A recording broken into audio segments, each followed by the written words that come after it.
إنما الصدقات للفقراء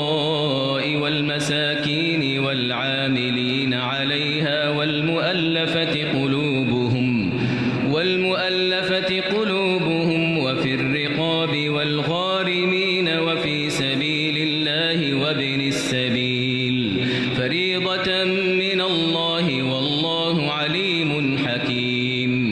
ومنهم الذين يؤذون النبي ويقولون هو أذن قل أذن خير لكم يؤمن بالله ويؤمن للمؤمنين ورحمة للذين آمنوا منكم والذين يؤذون رسول الله لهم عذاب أليم. يحلفون بالله لكم ليرضوكم والله ورسوله أحق أن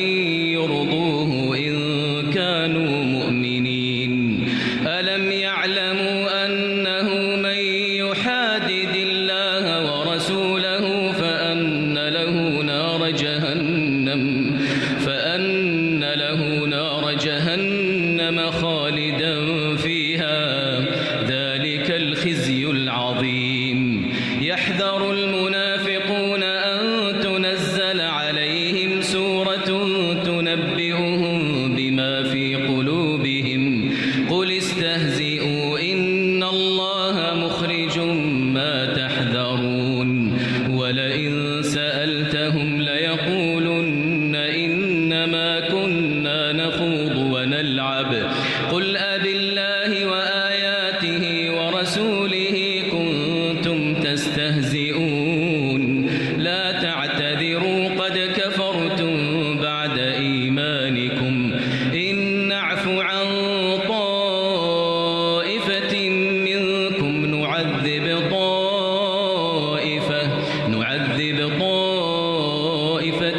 بأنهم كانوا مجرمين. المنافقون والمنافقات بعضهم من بعض يأمرون بالمنكر وينهون عن المعروف ويقبضون أيديهم نسوا الله فنسيهم إن المنافقين هم الفاسقون. وعد الله المنافقين والمنافقات والكفار نار جهنم خالدين فيها هي حسبهم ولعنهم الله ولهم عذاب مقيم. كالذين من قبلكم كانوا أشد منكم قوة وأكثر أموالا وأولادا فاستمتعوا بخلاقهم فاستمتعتم بخلاقكم كما استمتع الذين من قبلكم بخلاقهم وخضتم كالذي خاضوا أولئك حبطت أعمالهم في الدنيا والآخرة وأولئك هم الخاسرون. ألم يأتهم نبأ الذين من قبلهم قوم نوح وعاد وثمود وقوم إبراهيم وأصحاب مدين والمؤتفكات أتتهم رسلهم بالبينات فما كان الله ليظلمهم ولكن كانوا أنفسهم يظلمون. والمؤمنون والمؤمنات بعضهم أولياء بعض يأمرون بالمعروف وينهون عن المنكر ويقيمون الصلاة ويؤتون الزكاة ويطيعون الله ورسوله أولئك سيرحمهم الله إن الله عزيز حكيم. وعد الله المؤمنين والمؤمنات جنات تجري من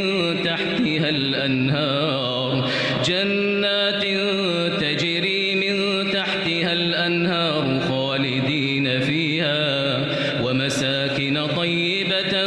في جنات عدن ورضوان من الله أكبر ذلك هو الفوز العظيم. يا أيها النبي جاهد الكفار والمنافقين واغلظ عليهم ومأواهم جهنم وبئس المصير. يحلفون بالله ما قالوا ولقد قالوا كلمة الكفر وكفروا بعد إسلامهم وهموا بما لم ينالوا وما نقموا إلا أن أغناهم الله ورسوله من فضله فإن يتوبوا يك خيرا لهم وإن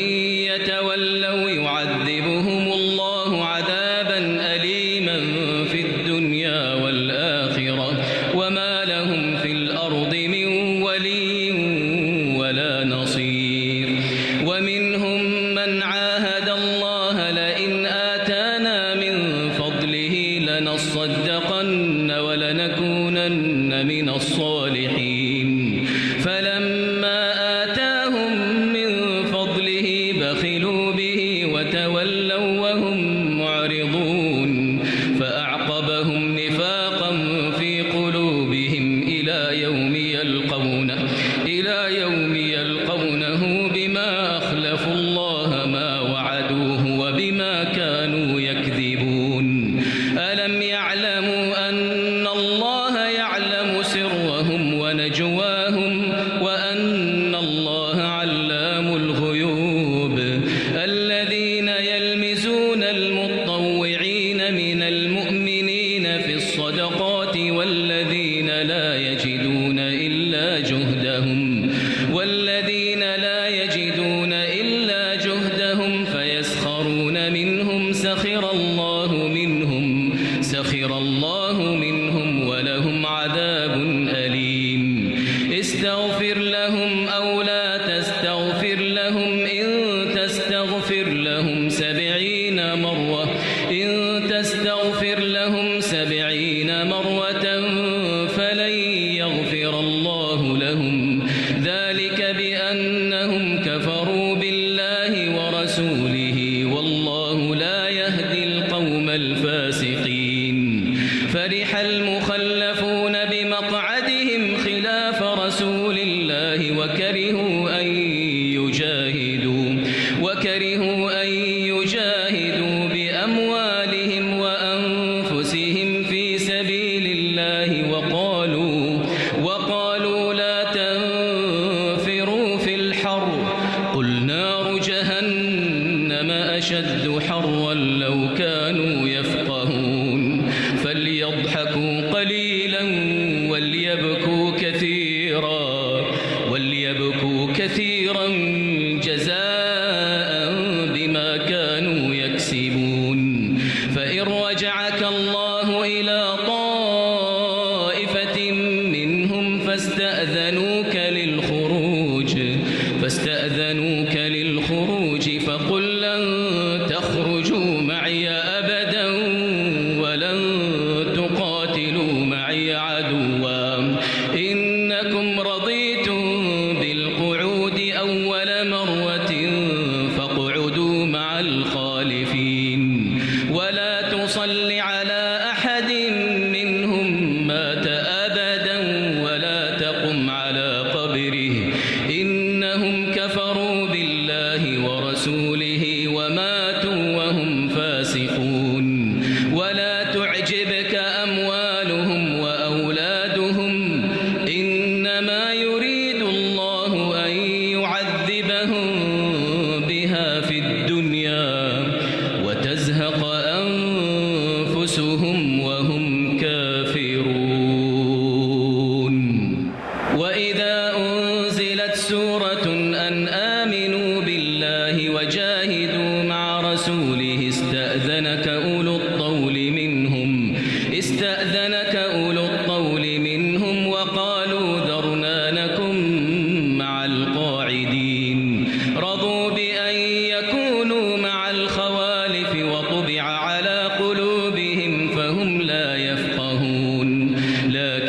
الرسول والذين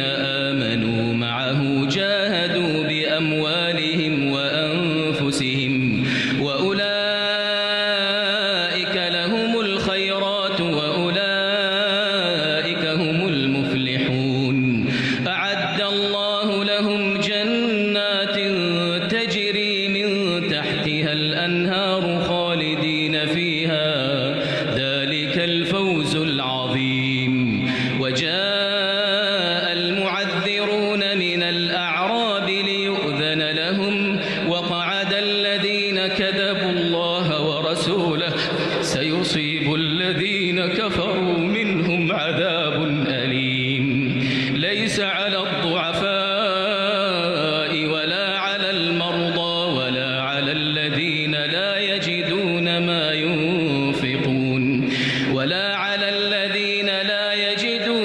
ينفقون حرج إذا نصحوا لله ورسوله ما على المحسنين من سبيل والله غفور رحيم.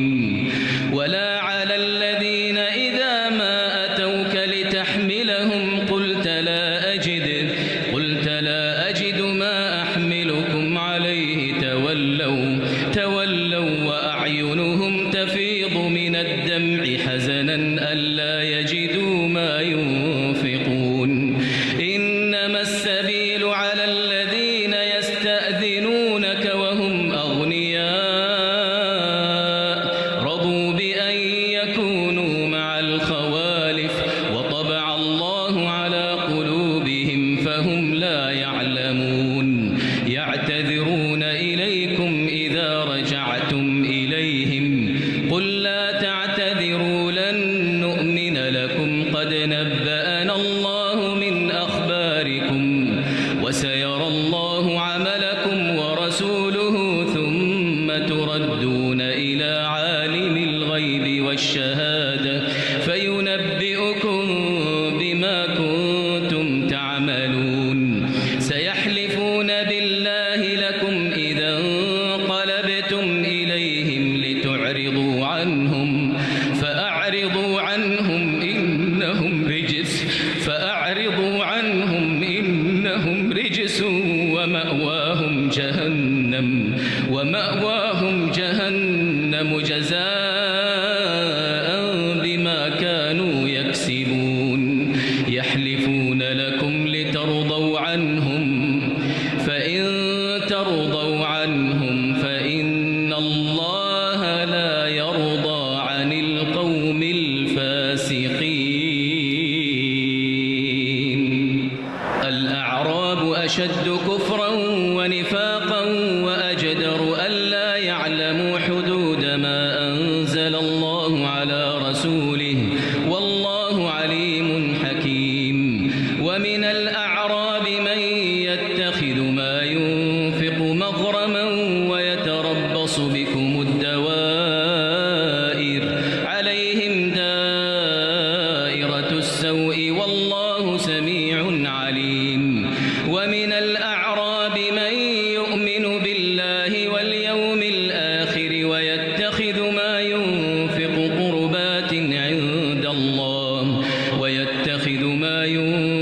قربات عند الله وصلوات الرسول ألا إنها قربة لهم سيدخلهم الله في رحمته إن الله غفور رحيم. والسابقون الأولون من المهاجرين والأنصار والذين اتبعوهم بإحسان رضي الله عنهم ورضوا عنه وأعد لهم جنات تجري تحتها الأنهار خالدين فيها أبدا ذلك الفوز العظيم. وممن حولكم من الأعراب منافقون ومن أهل المدينة مردوا على النفاق لا تعلمهم نحن نعلمهم سنعذبهم مرتين ثم يردون إلى عذاب عظيم. وآخرون اعترفوا كفروا بذنوبهم خلطوا عملا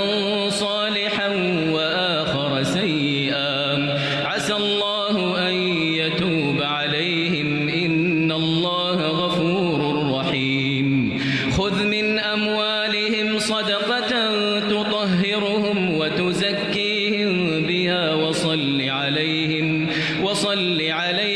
إن صلاتك سكن لهم والله سميع عليم ألم يعلموا أن الله هو يقبل التوبة عن عباده ويأخذ الصدقات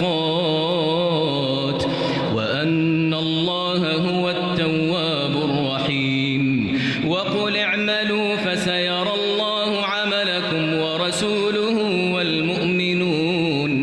وستردون إلى عالم الغيب والشهادة فينبئكم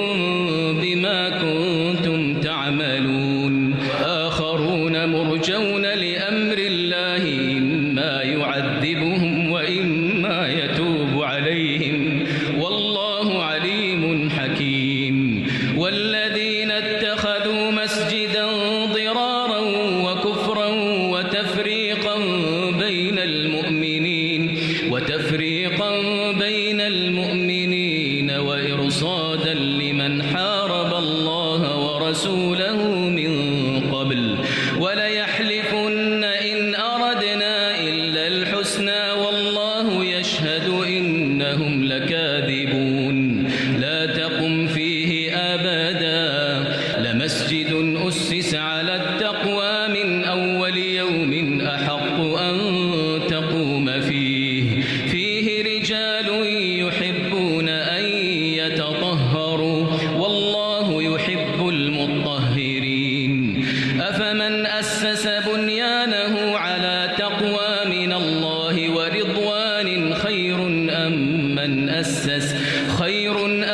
من أسس بنيانه على شفا جرف هار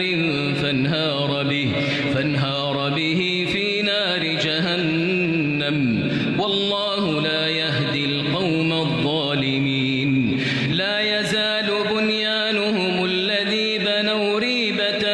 في قلوبهم إلا أن تقطع قلوبهم والله عليم حكيم إن الله اشترى من المؤمنين أنفسهم وأموالهم بأن لهم الجنة يقاتلون في سبيل الله فيقتلون ويقتلون وعدا عليه حقا في التوراة والإنجيل والقرآن ومن أوفى بعهده من الله فاستبشروا ببيعكم الذي بايعتم به وذلك هو الفوز العظيم التائبون العابدون الحامدون السائحون الراكعون الساجدون الآمرون بالمعروف والناهون عن المنكر والحافظون لحدود الله وبشر المؤمنين ما كان للنبي والذين آمنوا أن يستغفروا للمشركين ولو كانوا أولي قربى من بعد ما تبين لهم أنهم أصحاب الجحيم وما كان استغفار إبراهيم لأبيه إلا عن موعدة وعدها إياه فلما تبين له أنه عدو لله تبرأ منه إن إبراهيم لأواه حليم وما كان الله ليضل قوما بعد إذ هداهم حتى يبين لهم ما يتقون إن الله بكل شيء عليم إن الله له ملك السماوات والأرض يحيي ويميت وما لكم من دون الله من ولي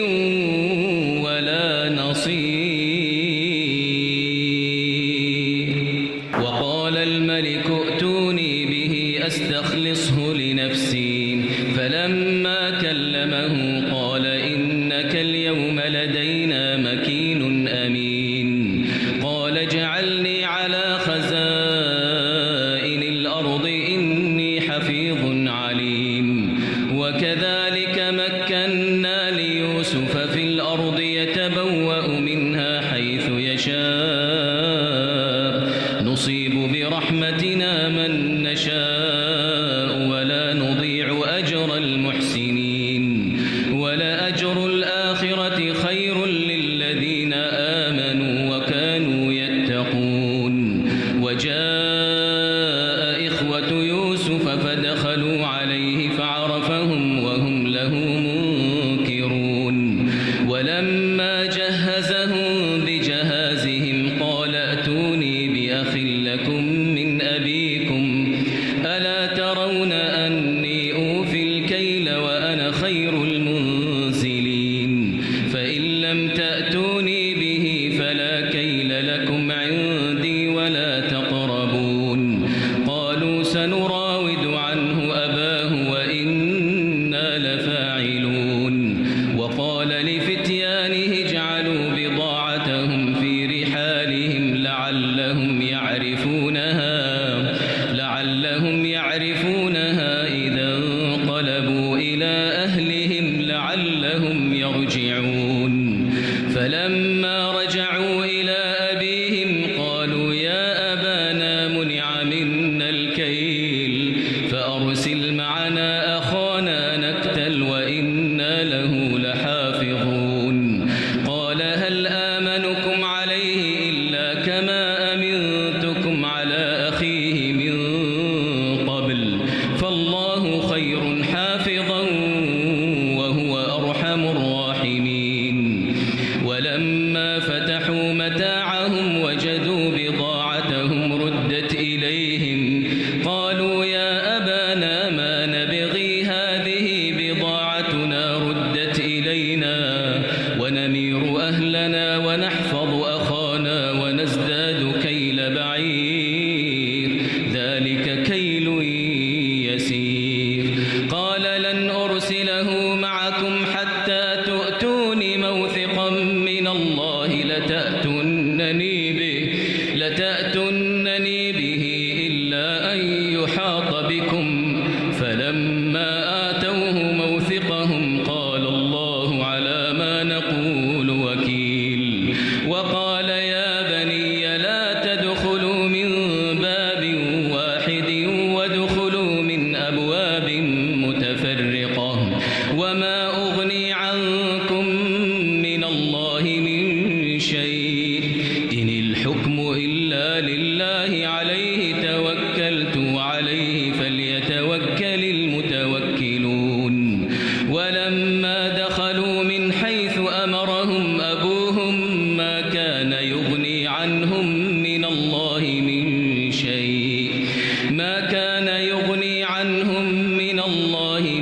شيء إلا حاجة في نفس يعقوب قضاها وإنه لذو علم لما علمناه ولكن أكثر الناس لا يعلمون. ولما دخلوا على يوسف آوى إليه أخاه قال إني أنا أخوك فلا تبتئس بما كانوا يعملون. فلما جهزهم بجهازهم جعل السقاية في رحل أخيه ثم أذن مؤذن أيتها العير إنكم لسارقون. قالوا وأقبلوا عليهم ماذا تفقدون. قالوا نفقد صواع الملك ولمن جاء به حمل بعير وأنا به زعيم. قالوا تالله لقد علمتم ما جئنا لنفسد في الأرض وما كنا سارقين. قالوا فما جزاؤه إن كنتم كاذبين. قالوا جزاؤه من وجد في رحله فهو جزاؤه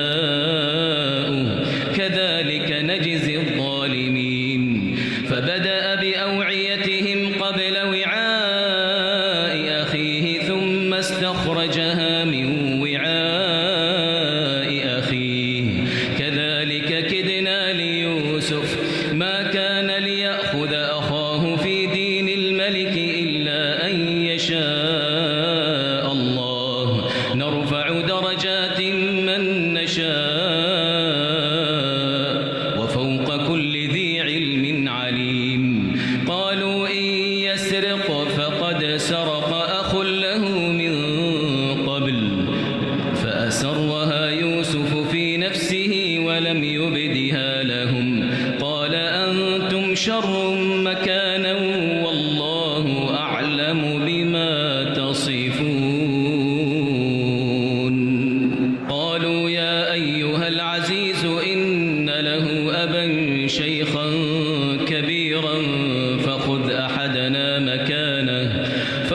أحدنا مكانه إنا نراك من المحسنين قال معاذ الله أن نأخذ إلا من وجدنا متاعنا عنده إنا إذا لظالمون فلما استيئسوا منه خلصوا نجيا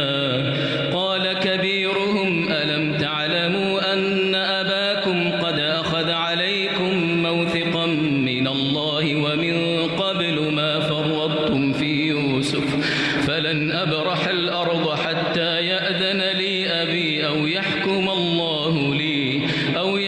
الله لي وهو خير الحاكمين ارجعوا إلى أبيكم فقولوا يا أبانا إن ابنك سرق وما شهدنا إلا بما علمنا وما كنا للغيب حافظين واسأل القرية التي كنا فيها والعير التي أقبلنا فيها وإنا لصادقون قال بل سولت لكم أنفسكم أمرا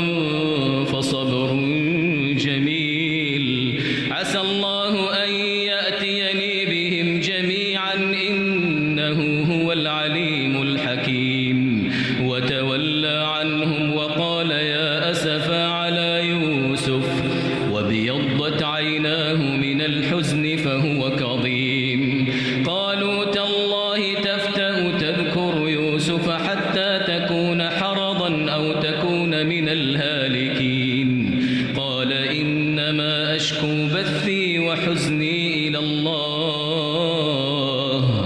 وأعلم من الله ما لا تعلمون يا بني يذهبوا فتحسسوا من يوسف وأخيه ولا تيأسوا من روح الله إنه لا ييأس من روح الله إلا القوم الكافرون فلما دخلوا عليه قالوا يا أيها العزيز مسنا وأهلنا الضر وجئنا ببضاعة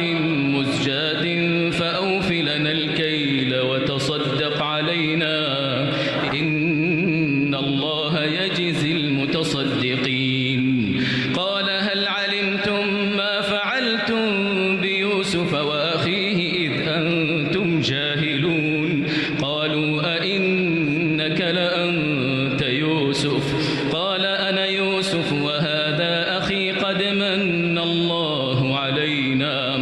إنه من يتق ويصبر فإن الله لا يضيع أجر المحسنين قالوا تالله لقد آثرك الله علينا وإن كنا لخاطئين قال لا تثريب عليكم اليوم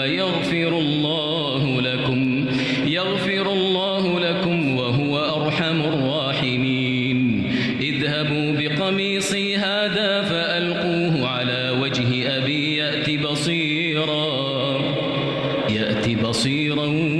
وأتوني بأهلكم أجمعين ولما فصلت العير قال أبوهم إني لأجد ريح يوسف لولا أن تفندون قالوا تالله إنك لفي ضلالك القديم فلما أن جاء البشير ألقاه على وجهه فارتد بصيرا قال ألم أقل لكم إني أعلم من الله ما لا تعلمون قالوا يا أبانا استغفر لنا ذنوبنا إنا كنا خاطئين قال سوف أستغفر لكم ربي إنه هو الغفور الرحيم فلما دخلوا على يوسف آوى إليه أبويه وقال ادخلوا مصر إن شاء الله آمنين ورفع أبويه على العرش وخروا له سجدا وقال يا أبت هذا تأويل رؤياي من قبل قد جعلها ربي حقا وقد أحسن بي إذ أخرجني من السجن السجن وجاء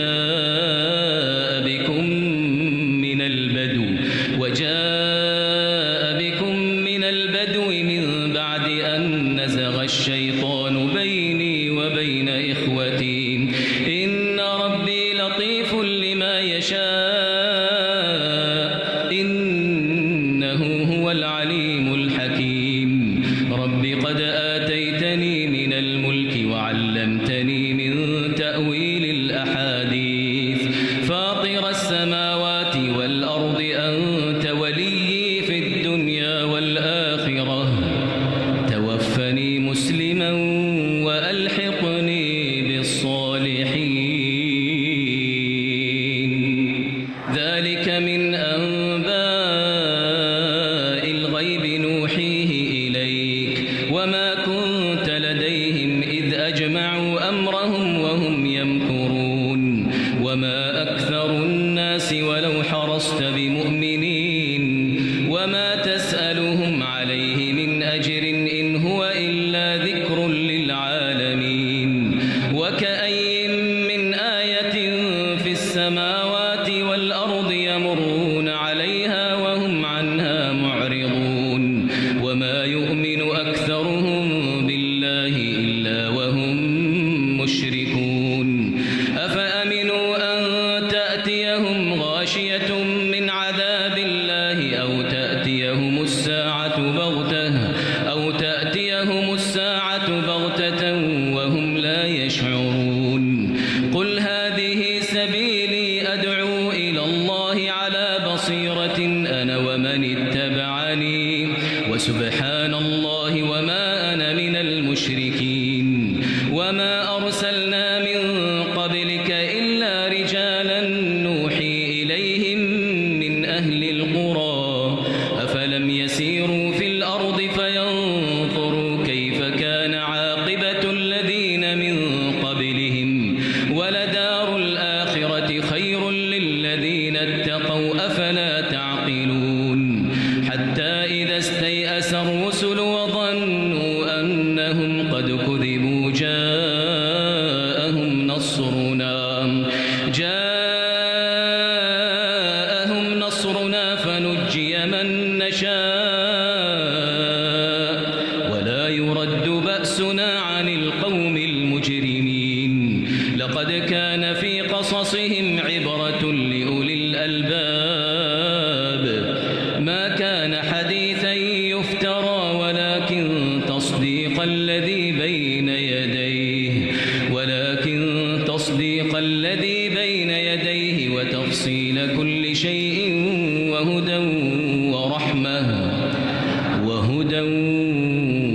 ورحمة لقوم يؤمنون ألف لام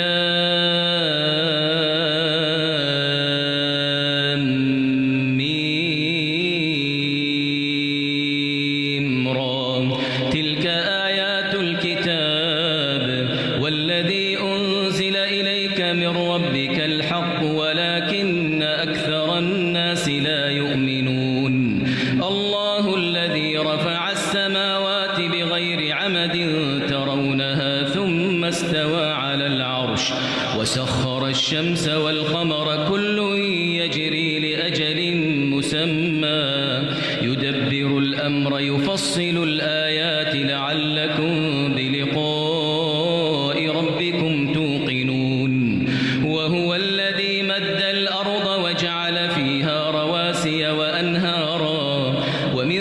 كل الثمرات جعل فيها زوجين اثنين يغشي الليل النهار إن في ذلك لآيات لقوم يتفكرون وفي الأرض قطع متجاورات وجنات من أعناب وزرع ونخيل صنوان وغير صنوان يسقى بماء واحد ونفضل بعضها على بعض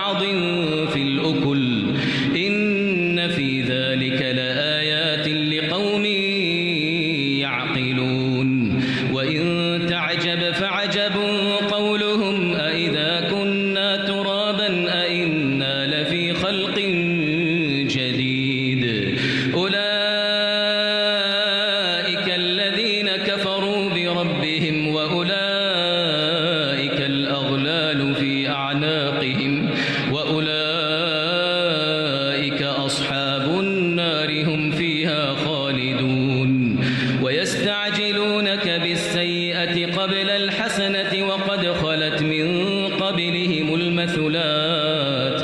وإن ربك لذو مغفرة للناس على ظلمهم وإن ربك لشديد العقاب ويقول الذين كفروا لولا أنزل عليه آية من ربه إنما أنت منذر ولكل قوم هاد الله يعلم ما تحمل كل أنثى وما تغيض الأرحام وما تزداد وكل شيء عنده بمقدار عالم الغيب والشهادة الكبير المتعال سواء منكم من أسر القول ومن جهر به ومن هو مستخف بالليل وسارب بالنهار له معقبات من بين يديه ومن خلفه يحفظونه من أمر الله إن الله لا يغير ما بقوم حتى يغيروا ما بأنفسهم وإذا أراد الله بقوم سوءا فلا مرد له وما لهم من دونه من وال وقالوا أئذا كنا عظاما ورفاتا أئنا لمبعوثون خلقا جديدا قل كونوا حجارة أو حديدا أو خلقا مما يكبر في صدوركم فسيقولون من يعيدنا قل الذي فطركم أول مرة فسينغضون إليك رؤوسهم ويقولون متاه قل عسى أن يكون قريبا يوم يدعوكم فتستجيبون بحمده وتظنون إن لبثتم إلا قليلا وقل لعبادي يقولوا التي هي أحسن إن الشيطان ينزغ بينهم إن الشيطان كان للإنسان عدوا مبينا ربكم أعلم بكم إن يشأ يرحمكم أو إن يشأ يعذبكم وما أرسلناك عليهم وكيلا وربك أعلم بمن في السماوات والأرض ولقد فضلنا بعض النبيين على بعض وآتينا داود زبورا قل ادعوا الذين زعمتم من دونه فلا يملكون كشف الضر عنكم ولا تحويلا أولئك الذين يدعون يبتغون إلى ربهم الوسيلة أيهم أقرب ويرجون رحمته ويخافون عذابه إن عذاب ربك كان محذورا وإن من قرية إلا نحن مهلكوها قبل يوم القيامة أو معذبوها عذابا شديدا كان ذلك في الكتاب مسطورا وما منعنا أن نرسل بالآيات إلا أن كذب بها الأولون وآتينا ثمود الناقة مبصرة فظلموا بها وما نرسل بالآيات إلا تخويفا وإذ قلنا لك إن ربك أحاط بالناس وما جعلنا الرؤيا التي أريناك إلا فتنة للناس والشجرة الملعونة في القرآن ونخوفهم فما يزيدهم إلا طغيانا كبيرا وإذ قلنا للملائكة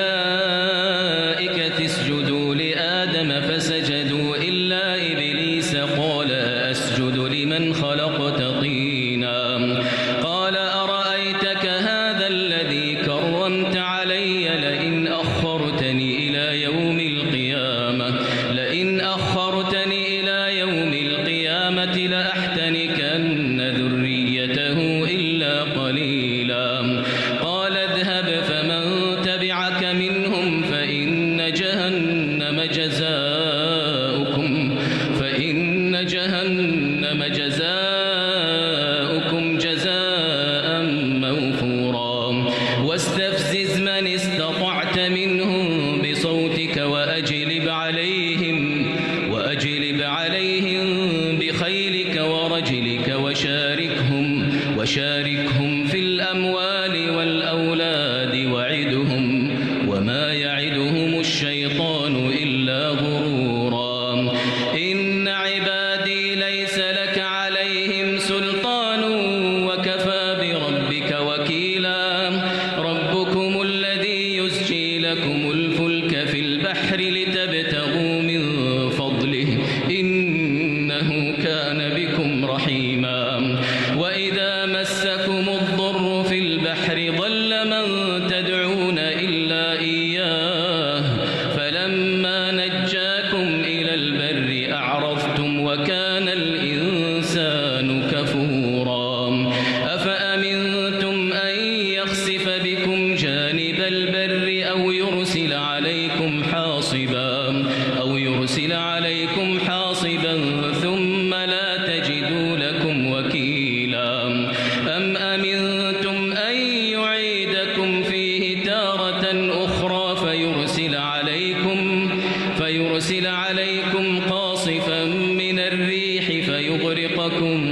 بما كفرتم ثم لا تجدوا لكم علينا به تبيعا ولقد كرمنا بني آدم وحملناهم في البر والبحر ورزقناهم من الطيبات وفضلناهم على كثير ممن خلقنا تفضيلا يوم ندعو كل أناس بإمامهم فمن أوتي كتابه بيمينه فأولئك يقرؤون كتابهم ولا يظلمون فتيلا ومن كان في هذه أعمى فهو في الآخرة أعمى وأضل سبيلا وإن كادوا ليفتنونك عن الذي أوحينا إليك لتفتري علينا غيره وإذا لاتخذوك خليلا ولولا أن ثبتناك لقد كدت تركن إليهم شيئا قليلا إذا لأذقناك ضعف الحياة وضعف الممات ثم لا تجد لك علينا نصيرا وإن كادوا ليستفزونك من الأرض ليخرجوك منها وإذا لا يلبثون خلافك إلا قليلا سنة من قد أرسلنا قبلك من رسلنا ولا تجد لسنتنا تحويلا أقم الصلاة لدلوك الشمس إلى غسق الليل وقرآن الفجر إن قرآن الفجر كان مشهودا ومن الليل فتهجد به نافلة لك عسى أن يبعثك ربك مقاما محمودا وقل رب أدخلني مدخل صدق وأخرجني مخرج صدق واجعل لي من لدنك سلطانا نصيرا وقل جاء الحق وزهق الباطل إن الباطل كان زهوقا وننزل من القرآن ما هو شفاء ورحمة للمؤمنين ولا يزيد الظالمين إلا خسارا وإذا أنعمنا على الإنسان أعرض ونأى بجانبه وإذا مسه الشر كان يئوسا قل كل يعمل على شاكلته فربكم أعلم بمن هو أهدى سبيلا ويسألونك عن الرسل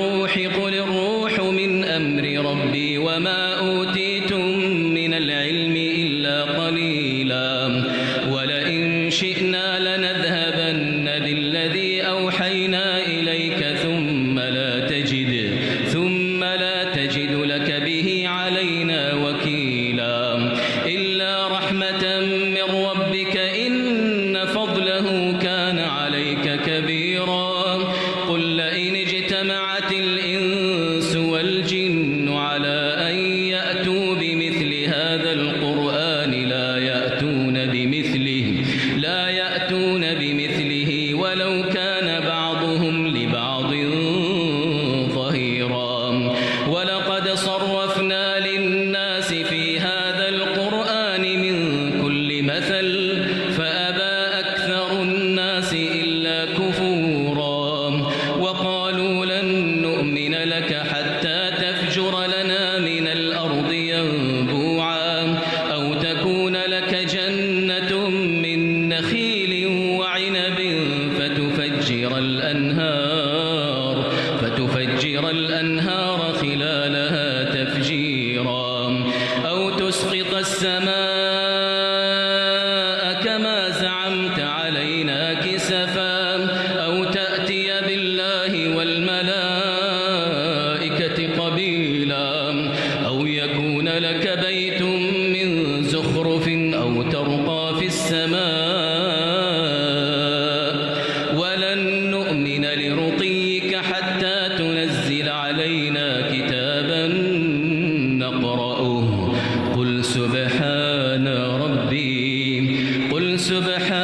ربي هل كنت إلا بشرا رسولا وما منع الناس أن يؤمنوا إذ جاءهم الهدى إلا أن قالوا أبعث الله بشرا رسولا قل لو كان في الأرض ملائكة يمشون مطمئنين لنزلنا عليهم من السماء ملكا رسولا قل كفى بالله شهيدا بيني وبينكم إنه كان بعباده خبيرا بصيرا ومن يهد الله فهو المهتد ومن يضلل فلن تجد لهم أولياء من دونه ونحشرهم يوم القيامة على وجوههم عميا وبكما وصما مأواهم جهنم كلما خبت زدناهم سعيرا ذلك جزاؤهم بأنهم كفروا بآياتنا وقالوا أئذا كنا عظاما ورفاتا أئنا لمبعوثون خلقا جديدا أولم يروا أن الله الذي خلق السماوات والأرض قادر على أن يخلق مثلهم وجعل لهم أجلا لا ريب فيه فأبى الظالمون إلا كفورا قل لو أنتم تملكون خزائن رحمة ربي إذا لأمسكتم خشية الإنفاق وكان الإنسان قتورا ولقد آتينا موسى 9 آيات بينات فاسأل بني إسرائيل إذ جاءهم فقال له فرعون إني لأظنك يا موسى مسحورا قال لقد علمت ما أنزل هؤلاء إلا رب السماوات والأرض بصائر وإني لأظنك يا فرعون مثبورا فأراد أن يستفزهم من الأرض فأغرقناه ومن معه جميعا وقلنا من بعده لبني إسرائيل اسكنوا الأرض فإذا جاء وعد الآخرة جئنا بكم لفيفا وبالحق أنزلناه وبالحق نزل وما أرسلناك إلا مبشرا ونذيرا وقرآنا فرقناه لتقرأه على الناس على مكث ونزلناه تنزيلا قل آمنوا به أو لا تؤمنوا إن الذين أوتوا العلم من قبله إذا يتلى عليهم يخرون للأذقان سجدا ويقولون سبحان ربنا إن كان وعد ربنا لمفعولا ويخرون للأذقان يبكون ويزيدهم خشوعا قل ادعوا الله أو ادعوا الرحمن أيما تدعوا فله الأسماء الحسنى ولا تجهر بصلاتك ولا تخافت بها وابتغ بين ذلك سبيلا وقل الحمد لله الذي لم يتخذ ولدا ولم يكن له شريك في الملك ولم يكن له ولي من الذل وكبره تكبيرا. بسم الله الرحمن الرحيم. الحمد لله الذي أنزل على عبده الكتاب ولم يجعل له عوجا قيما لينذر بأسا شديدا من لدنه ويبشر المؤمنين الذين يعملون الصالحات أن لهم أجرا حسنا ماكثين فيه أبدا وينذر الذين قالوا اتخذ الله ولدا ما لهم به من علم ولا لآبائهم كبرت كلمة تخرج من أفواههم إن يقولون إلا كذبا فلعلك باخع نفسك على آثارهم إن لم يؤمنوا بهذا الحديث أسفا إنا جعلنا ما على الأرض زينة لها لنبلوهم أيهم أحسن عملا وإنا لجاعلون ما عليها صعيدا جرزا أم حسبت أن أصحاب الكهف والرقيم كانوا من آياتنا عجبا إذ أوى الفتية إلى الكهف فقالوا ربنا آتنا من لدنك رحمة وهيئ لنا من أمرنا رشدا فضربنا على آذانهم في الكهف سنين عددا ثم بعثناهم لنعلم أي الحزبين أحصى لما لبثوا أمدا نحن نقص عليك نبأهم بالحق إنهم فتية آمنوا بربهم وزدناهم هدى وربطنا على قلوبهم إذ قاموا فقالوا ربنا رب السماوات والأرض لن ندعو من دونه إلها لقد قلنا إذا شططا هؤلاء قومنا اتخذوا من دونه آلهة لولا يأتون عليهم بسلطان بين فمن أظلم ممن افترى على الله كذبا وإذ اعتزلتموهم وما يعبدون إلا الله فأووا إلى الكهف ينشر لكم ربكم من رحمته ويهيئ لكم من أمركم مرفقا وترى الشمس إذا طلعت تزاور عن كهفهم ذات اليمين وإذا غربت تقرضهم ذات الشمال وهم في فجوة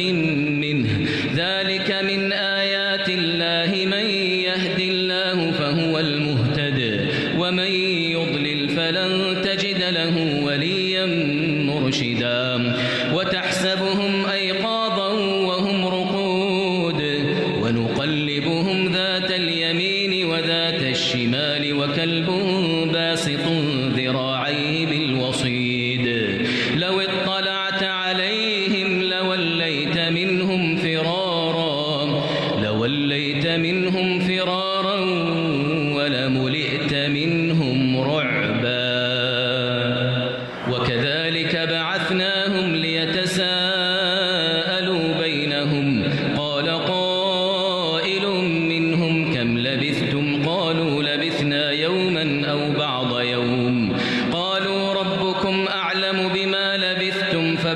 ابعثوا أحدكم بورقكم هذه إلى المدينة فلينظر أيها أزكى طعاما فليأتكم برزق منه وليتلطف ولا يشعرن بكم أحدا إنهم إن يظهروا عليكم يرجموكم أو يعيدوكم في ملتهم ولن تفلحوا إذن أبدا وكذلك أعثرنا عليهم ليعلموا أن وعد الله حق وأن الساعة لا ريب فيها إذ يتنازعون بينهم أمرهم فقالوا ابنوا عليهم